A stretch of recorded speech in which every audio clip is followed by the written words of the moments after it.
su'aasheena 127aad sheekh haweeney hal dalqo lagu furay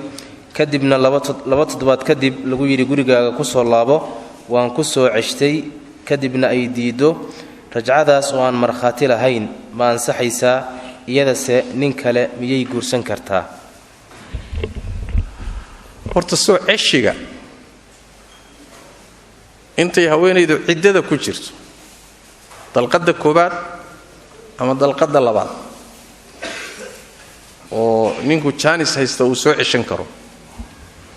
intay ciidada ku jirto in la soo ceshado xaq uu raggu leeyahay waa xaq ninku leeyahay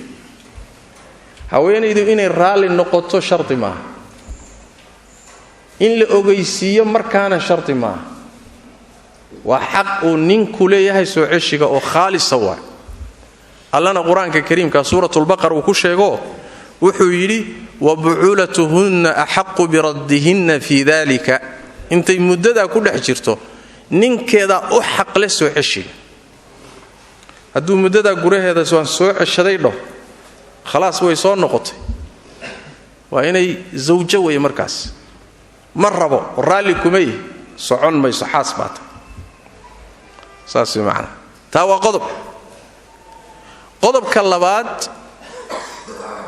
soo ceshiga in marxaati loo sameeyo ma sharti ba horaan masalada uga soo hadalay dad xusantiin quraanka kariimka ilaahay waa ku amray in marxaati loo sameeyo dumarka marka la soo ceshanayo oo alla wuxuu yiri wa ashhidu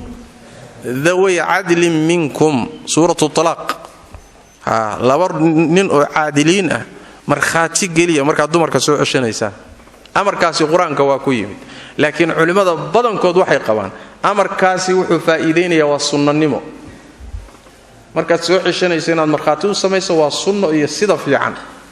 laakiin haddaad soo ceshato marxaati la'aan soo ceshigii waa asaxaya madhabu jumhuur ulama sidaas way khulaasada maxaa ka soo baxay marka haweeneydaasi soo ceshigu waa sax la soo ceshaday waana xaas meesha kuma jirto markaas su'aasha daba taalo ah nin kale ma guursan kara soo meesha kama bixin waxa ila hadaba xaas tahay oo nin xaas u tahay nin kale ma guursan kara allahumma inna laba qarxaysa anigu ma aqaan